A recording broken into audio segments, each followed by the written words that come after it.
ఎన్నికలు సరిగ్గా వారం రోజులు కూడా లేని నేపథ్యంలో రోజు రోజుకి ఆ సర్వేలు అయితే రావడం జరుగుతుంది. సాధారణంగా ఇప్పటి వరకు మనం చూసిన సర్వేలన్నీ కూడా కేవలం ఎవరు గెలుస్తారు, ఎవరికి ఎన్ని సీట్లు వస్తాయి, ఏ స్థానంలో గెలుస్తారు అనేది మాత్రమే చూసాం. కానీ తాజాగా లక్నోకు చెందినటువంటి ఒక సంస్థ అయితే ఒక సర్వే అయితే చేయడం జరిగింది. దీనిలో ఎవరికి ఎన్ని ఓట్లు వస్తాయి అనేది కూడా చాలా స్పష్టంగా చెప్పడం జరిగింది. అటు వైసీపీకి ఇటు ఆ కూటమితో పాటు ఎవరైతే అదర్స్ ఉన్నారో వారికి నోటాకి కూడా అలాగే ఎన్ని ఓట్ల తేడాతో గెలవబోతున్నారు అనే అంచనాను కూడా అయితే వాళ్ళు స్పష్టంగా ఇవ్వడం జరిగింది. సో ఇది కూడా క్రెడిబిలిటీ ఉన్నటువంటి ఒక సంస్థ చేసినటువంటి సర్వే. బేసిక్గా ఈ సర్వే దేనికోసం నిర్వహించుకున్న సర్వేలు అంటే ఇండస్ట్రియల్కి సంబంధించి వారు నిర్వహించుకున్నట్టు సర్వే. సాధారణంగా ఎవరైతే పరిశ్రమలు పెట్టే వాళ్ళు ఉంటారో వాళ్ళు కూడా రాష్ట్రంలోని రాజకీయ ఫలితాలను అంచనా వేసే ప్రయత్నం చేస్తూ ఉంటారు. సో వారి ద్వారా నిర్వహించబడినటువంటి సర్వేగా అయితే దీన్ని చెప్తున్నారు. పక్కాగా అంటే శాంపిల్స్ ఎక్కువ కలెక్ట్ చేయడం ద్వారా ఏ పార్టీకి ఎన్ని సీట్లు వస్తాయనేది అయితే చాలా స్పష్టంగా ఓట్లతో సహా చెప్పడం అయితే జరిగింది. సో ఒకసారి చూద్దాం ఏ పార్టీకి ఎన్ని సీట్లు వస్తాయి, అలాగే ఏ ప్రాంతంలో ఎవరు ఎన్ని ఓట్ల తేడాతో గెలుస్తారు అనేది ఒకసారి చూద్దాం. ఇక్కడ చూడొచ్చు, society for global enlightenment and development అని చెప్పి లక్నో చేస్తున్నటువంటి survey. The mega survey results for the legislative assembly of Andhra Pradesh election 2024. So ఇది లక్నోకి చెందినటువంటి ఒక సంస్థ చేసినటువంటి సర్వే. మనం ఇక్కడ చూడొచ్చు ఏ పార్టీకి ఎన్ని సీట్లు వస్తాయనేది ఇచ్చారో అది లాస్ట్లో చెప్తున్నది. ఇక కాన్స్టిట్యున్సీస్ వైజ్ అయితే మనం ఒకసారి చూసే ప్రయత్నం చేద్దాం. సో ఇది ఇక్కడ చూడండి, ఇది వైసీపీ పార్టీ దానికి వచ్చే ఓట్లు, కూటమి దానికి వచ్చే ఓట్లు, కాంగ్రెసు దానికి వచ్చే ఓట్లు, నోటాకి దానికి వచ్చే ఓట్లు, అదర్స్ అలాగే దానికి వచ్చే ఓట్లు. విన్నింగ్ పార్టీ ఏ పార్టీ గెలవబోతుంది అనేది ఇక్కడ ఇచ్చారు, ఎన్ని ఓట్ల తేడాతో గెలవబోతుంది అనేది కూడా ఇదిగో ఇక్కడైతే ఇవ్వడం జరిగింది. సో మనం ఇక ఇవన్నీ చెప్పుకోవాలంటే మనకు ఆలస్యం అవుద్ది. సో నేను కాన్స్టిట్యున్సీ ప్లస్ ఏ పార్టీ ఎన్ని ఓట్ల తేడాతో గెలవబోతుంది అనేది మాత్రం చెప్తాను. ఒకసారి చూడండి, ఇచ్చాపురం నుంచి స్టార్ట్ చేస్తే దాదాపు 34,000 ఓట్ల తేడాతో టీడీపీ గెలవబోతుంది. ఇక్కడ డైరెక్ట్గా పార్టీ పేరు ఇచ్చేశారు, కూటమని కాకుండా టీడీపీ అయితే టీడీపీ, జనసేన అయితే జనసేన, బీజేపీ అయితే బీజేపీ పార్టీ పేరు ఇచ్చారు. మనం కూడా పార్టీ పేరుని చదువుదాం. పలాస టీడీపీ 24,000 ఓట్ల తేడాతో గెలవబోతుంది. టెక్కలి టీడీపీ 27,000 ఓట్ల తేడాతో గెలవబోతుంది. పాతపట్నం టీడీపీ 32,000 ఓట్ల తేడాతో గెలవబోతుంది. శ్రీకాకుళం టీడీపీ 20,000 ఓట్ల తేడాతో గెలవబోతుంది. ఆముదాల వలస టీడీపీ 11,600 ఓట్ల తేడాతో గెలవబోతుంది. హెచ్చర్ల బీజేపీ, ఇక్కడ బీజేపీ పోటీ చేస్తుంది కూటమిలో, బీజేపీ 14,000 ఓట్ల తేడాతో గెలవబోతుంది. ఇక నరసన్నపేట టీడీపీ 17,000 ఓట్ల తేడాతో గెలవబోతుంది. రాజాం టీడీపీ 13,000 ఓట్ల తేడాతో గెలవబోతుంది. పాలకొండ ఇక్కడ జనసేన పోటీ చేస్తుంది, 9,000 ఓట్ల తేడాతో గెలవబోతుంది. ఇకపోతే కురుపాం టీడీపీ 19,000 ఓట్ల తేడాతో గెలవబోతుంది. పార్వతీపురం టీడీపీ 5,000 ఓట్లతో తేడాతో గెలవబోతుంది. సో స్వల్ప మెజార్టీ అని చెప్పుకోవచ్చు. సాలూరు టీడీపీ 28,000 ఓట్ల తేడాతో గెలవబోతుంది. బొబ్బిలి టీడీపీ 37,000 ఓట్ల తేడాతో గెలవబోతుంది. చీపురుపల్లి టీడీపీ 4,000 ఓట్ల తేడాతో గెలవబోతుంది. అంటే ఇక్కడ కూడా మళ్ళీ స్వల్ప మెజార్టీ అని చెప్పుకోవచ్చు. ఇక్కడ బొత్స సత్యనారాయణ, చీపురుపల్లి నుంచి బొత్స సత్యనారాయణ పోటీ చేస్తున్నాడు వైసీపీలో. ఇక గజపతి నగరం టీడీపీ 34,000 ఓట్ల తేడాతో గెలవబోతుంది. నెల్లిమర్ల జేఎస్పీ 13,000 ఓట్ల తేడా. విజయనగరం టీడీపీ 22,000 ఓట్ల తేడా. శృంగవరపుకోట టీడీపీ 23,000 ఓట్లు. భీమిలి టీడీపీ 9,000 ఓట్లు తేడా. విశాఖ ఈస్ట్ టీడీపీ 41,000 ఓట్లు, భారీ మెజారిటీ. విశాఖ సౌత్ ఇక్కడ జనసేన పోటీ చేస్తుంది, 25,000 ఓట్ల తేడాతో గెలుస్తుంది. విశాఖ నార్త్ ఇక్కడ బీజేపీ పోటీ చేస్తుంది, 18,000 ఓట్ల తేడాతో గెలుస్తుంది. విశాఖ వెస్ట్ టీడీపీ పోటీ చేస్తుంది, 33,000 ఓట్ల మెజార్టీ. ఇక గాజువాక టీడీపీ 55,000 ఓట్ల తేడా. అలాగే చోడవరం వచ్చేటప్పటికి టీడీపీ 28,000 ఓట్ల తేడా. మడుగుల వచ్చేటప్పటికి టీడీపీ 10,000 ఓట్ల తేడా. అరకు వ్యాలీ వచ్చేటప్పటికి ఎన్ని ఓట్లు తేడా అనేది అయితే చెప్పలేదు, కానీ వైసీపీ గెలవబోతుంది. అలాగే పాడేరు కూడా ఓట్లు అయితే ఇవ్వలేదు, కానీ వైసీపీ గెలవబోతుంది. ఇక అనకాపల్లి జనసేన 16,000 ఓట్ల తేడా. పెందుర్తి జనసేన 27,000 ఓట్ల తేడా. యలమంచిలి జనసేన 24,000 ఓట్ల తేడా. పాయకరావుపేట టీడీపీ 24,000 ఓట్ల తేడా. నర్సీపట్నం టీడీపీ 14,000 ఓట్ల తేడా.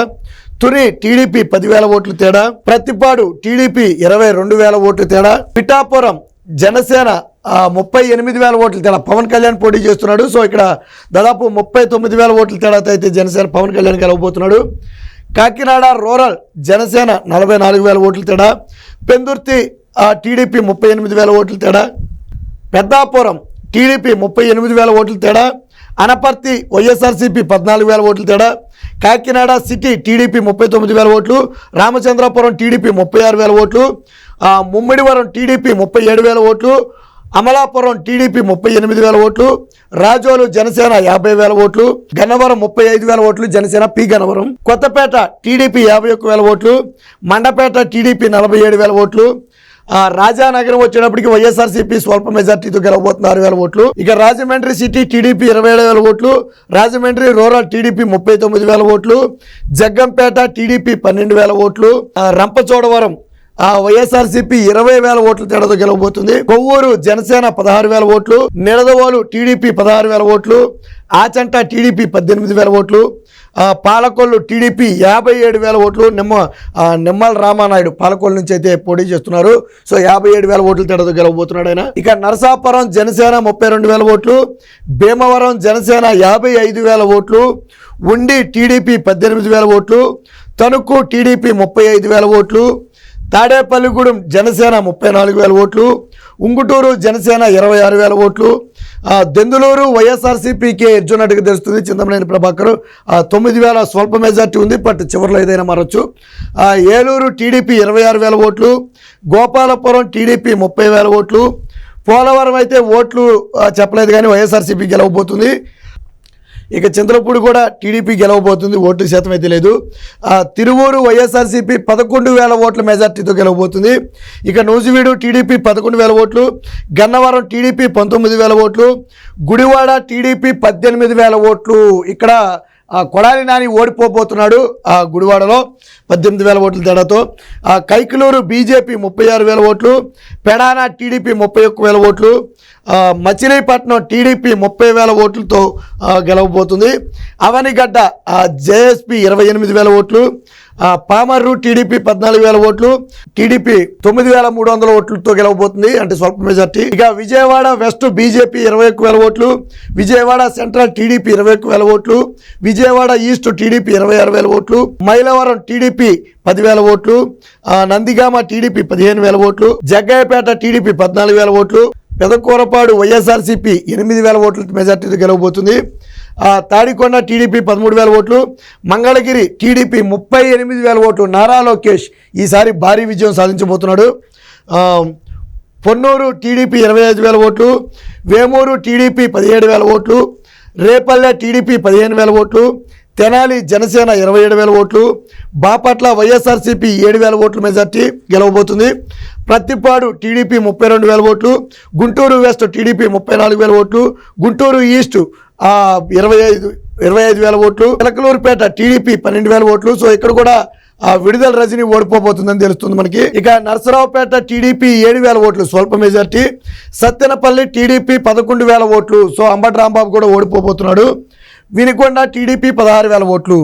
సో గురజాల టీడీపీ 19,000 ఓట్లు, మాచర్ల టీడీపీ 18,000 ఓట్లు, ఎర్రగొండపాలెం టీడీపీ 8,000 ఓట్లు, దర్శి టీడీపీ 15,000 ఓట్లు, పర్చూరు టీడీపీ 15,000 ఓట్లు, అద్దంకి టీడీపీ 22,000 ఓట్లు, చీరాల వైఎస్ఆర్సీపీ 17,000 ఓట్ల మెజార్టీ, సంతనోతలపాడు వైఎస్ఆర్సీపీ 12,000 ఓట్ల మెజార్టీ, ఒంగోలు టీడీపీ 15,000 ఓట్లు, కందుకూరు టీడీపీ 7,000 ఓట్లు, కొండేపి టీడీపీ 18,000 ఓట్లు, మార్కాపురం టీడీపీ 16,000 ఓట్లు, గిద్దలూరు టీడీపీ 8,000 ఓట్లు స్వల్ప మెజార్టీ, కనిగిరి వైఎస్ఆర్సీపీ 23,000 ఓట్లు, కావలి టీడీపీ 21,000 ఓట్లు, ఆత్మకూరు టీడీపీ 4,000 ఓట్లు అతి స్వల్ప మెజార్టీ, కొవ్వూరు టీడీపీ 8,000 ఓట్లు, ఇది కూడా స్వల్ప మెజార్టీ, నెల్లూరు సిటీ టీడీపీ 24,000 ఓట్లు, నెల్లూరు రూరల్ టీడీపీ 1900 ఓట్లు, ఇది బాగా స్వల్ప ఎడ్జ్, దాదాపు 2,000 ఓట్ల లోపే ఉంది. సర్వేపల్లి టీడీపీ 9,000 ఓట్లు, గూడూరు టీడీపీ 9,000 ఓట్లు,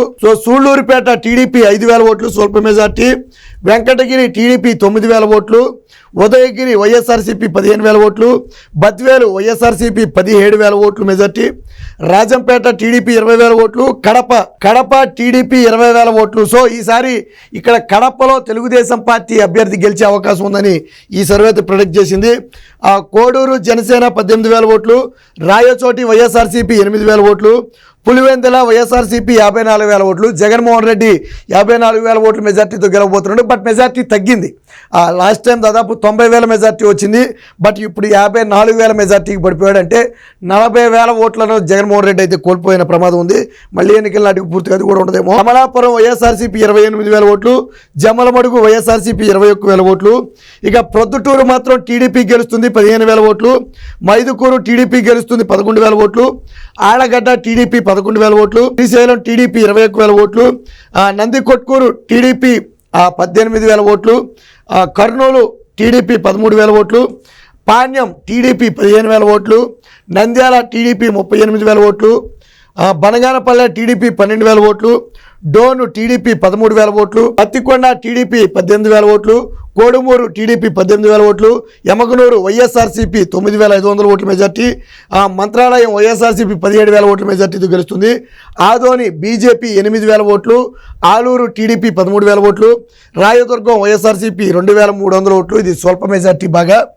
ఉరవకొండ టీడీపీ 21,000 ఓట్లు, పయ్యావుల కేశవ అక్కడి నుంచి TDP already sitting MLA, Guntakal YSRCP 20,000 ఓట్ల మెజార్టీతో గెలుస్తుంది, తాడిపత్రి టీడీపీ 11,000 ఓట్లు, సింగనమల టీడీపీ 24,000 ఓట్లు, అనంతపురం అర్బన్ టీడీపీ 19,000 ఓట్లు, కళ్యాణదుర్గం వచ్చేటప్పటికి టీడీపీ 19,000 ఓట్లు, రాప్తాడు టీడీపీ 28,000 ఓట్లు, మడకసిర టీడీపీ 6,000 ఓట్లు స్వల్ప మెజార్టీ, హిందూపురం టీడీపీ 16,000 ఓట్లు, నందమూరి బాలకృష్ణ ఈసారి గెలవబోతున్నారు దాదాపు 17,000 ఓట్ల మెజార్టీ, పెనుగొండ టీడీపీ 22,000 ఓట్లు, పుట్టపర్తి టీడీపీ 12,000 ఓట్లు, ధర్మవరం టీడీపీ వైఎస్ఆర్సీపీ 7,000 ఓట్లు స్వల్ప మెజార్టీ, కదిరి వైఎస్ఆర్సీపీ స్వల్ప మెజార్టీ 9,000 ఓట్లు, తంబాళ్లపల్లె వైఎస్ఆర్సీపీ 34,000 ఓట్లు భారీ మెజార్టీ అని చెప్పుకోవచ్చు అక్కడ. ఇక పీలేరు వైఎస్ఆర్సీపీ 9,000 ఓట్లు, మదనపల్లె టీడీపీ 23,000 ఓట్లు, పొంగనూరు వైఎస్ఆర్సీపీ 15,000 ఓట్లు. సో పెద్దిరెడ్డి రామచంద్రారెడ్డి అయితే గెలుస్తున్నారు కానీ స్వల్ప మెజార్టీ 15,000 ఓట్ల మెజార్టీ అంటే బాగా తక్కువనే చెప్పుకోవాలి ఆయనకి. సో ఇక చంద్రగిరి టీడీపీ 9,000 ఓట్లు, తిరుపతి టీడీపీ 23,000 ఓట్లు, శ్రీకాళహస్తి తిరుపతి 11,000 ఓట్లు, సత్యవేరు టీడీపీ 6,000 ఓట్లు, నగరి టీడీపీ 27,000 ఓట్లు. సో రోజా ఓడిపోబోతుంది నగరి నియోజకవర్గంలో 27,000 ఓట్ల తేడాతో. అక్కడ గాలి భానుప్రకాష్ అయితే గెలవబోతున్నాడు 27,000 ఓట్ల మెజార్టీతో. గంగాధర్ నెల్లూరు వచ్చేటప్పటికి టీడీపీ 7,000 ఓట్లు స్వల్ప మెజార్టీ, చిత్తూరు వైఎస్ఆర్సీపీ 1,600 ఓట్లు. సో స్వల్ప ఎడ్జ్ అయితే వైఎస్ఆర్సీపీకి చూపిస్తున్నారు. చిత్తూరు దాదాపు 1,500-1,600 ఓట్లు అతి స్వల్ప మెజార్టీ. సో చివరి సెకండ్లో రిజల్ట్ ఎటైనా రావచ్చు. పోతలపట్టు వైఎస్ఆర్సీపీ 27,000 ఓట్లు, పెనమలూరు టీడీపీ 18,000 ఓట్లు, కుప్పం టీడీపీ 29,000 ఓట్లు. అంటే చంద్రబాబు గారు 30,000 ఓట్ల మెజార్టీతో అయితే గెలవబోతున్నారు. ఇది ఓట్లకు సంబంధించి. ఇక ఫైనల్గా సీట్లు ఏ పార్టీకి అనేది ఒకసారి చూద్దాం. సో ఇప్పుడు మనం ప్రిడిక్ట్ చేసినటువంటి మనం చూసినటువంటి సర్వే ప్రకారం వైఎస్ఆర్సీపీకి 30 సీట్లు రాబోతున్నాయి. ఇదే సమయంలో కూటమికి టీడీపీ బీజేపీ జనసేన కూటమికి ఎన్డీఏ కూటమికి 145 సీట్లు రాబోతున్నాయి. ఈ 145 అయితే ఈ 30కైనా 140కైనా ప్లస్ ఆర్ మైనస్ మనం 10 సీట్లు వేసుకోవాలని చెప్పి వాళ్ళైతే చెప్తున్నారు. వేరియేషన్ ఉండొచ్చు. అంటే దాన్ని మనం మాట్లాడుకున్నటువంటి స్వల్ప మెజార్టీ ఎడ్జు 1000-2000 ఓట్లు ఏవైతే ఉన్నాయో, అలాగే 5,000 లోపు ఓట్లు ఉన్నటువంటి ప్రాంతాలు ఏవైతే ఉన్నాయో అవి చివరి సెకండ్లో ఎటైనా మారవచ్చు. ఆ అభ్యర్థి క్యాంపెయినింగ్ ప్రభావం కానివ్వండి, లేదా చివరిలో ఇచ్చే తాయిలాల ప్రభావం కానివ్వండి, లేదా చివరి సెకండ్లో ఆ నాయకులు ఏదైనా ఇటుమక్క మార్చడం వల్ల కానివ్వండి, ఇలా ఏదైనా జరగవచ్చు. సో కాబట్టి ప్లస్ ఆర్ మైనస్ 10 సీట్లు వేశారు. పోనీ వైఎస్ఆర్సీపీకి అదనంగా 10 సీట్లు యాడ్ అవుతాయి అనుకున్నా 140 సీట్లకు మించి 40 సీట్లకు మించి వచ్చే అవకాశం లేదు. ఇదే సమయంలో టీడీపీ బీజేపీ కూటమికి 10 సీట్లు తగ్గినా ప్లస్ ఆర్ మైనస్ అన్నారు కాబట్టి దీనికి మైనస్ చేద్దాం. మైనస్ చేసిన 135 సీట్లు ఎట్టి పరిస్థితుల్లో తగ్గే అవకాశం అయితే లేదు. సో ఇది ఒక ఇండస్ట్రియల్ ఏదైతే పరిశ్రమలు ఉంటాయో వారి అవసరార్థం కోసం చేసుకున్నటువంటి ఒక సర్వేగా అయితే చెప్తున్నారు. మొత్తంగా ఇప్పటి వరకు మనం చూసిన సర్వేలు కేవలం ఏ ప్రాంతంలో ఎవరు గెలుస్తారనేది మాత్రమే చూసాం. కానీ తాజా సర్వేలో మాత్రం ఎవరికి ఎన్ని ఓట్లు రాబోతున్నాయి, ఎవరు ఎన్ని ఓట్ల మెజారిటీతో గెలవబోతున్నారు అనేది కూడా క్లియర్ కట్గా ఇచ్చారు. ఓట్ల వ్యత్యాసంలో ఏమైనా 1000, 2000, 3000 ఓట్లు అటు ఇటుగా ఉంటే ఉండొచ్చు, కానీ బట్ చాలా క్లారిటీగా అయితే ఇవ్వడం జరిగింది. ఇది అత్యంత విశ్వసనీయంగా ఇది ఎవరికో పబ్లిక్ చేయడం కోసం చేసినటువంటి సర్వే కాదు, వాళ్ళు వారి కోసం చేసుకున్నటువంటి సర్వే. అనుకోకుండా ఇది బయటికి రావడంతో ఇప్పుడు హల్చల్గా మారుతుంది. వాస్తవానికి ఇతర సర్వే సంస్థలాగా వీళ్ళు పేరు చెప్పుకోవడానికో లేకపోతే క్రెడిబిలిటీ పొందడానికో చేసిన సర్వే అయితే కాదు. మొత్తంగా ఏది ఏమైనా రాబోయే ఎన్నికల్లో కూటమి ప్రభంజనం ఖాయమని చెప్పి మరొక్కసారి లక్నో సంస్థ అయితే తేల్చి చెప్పి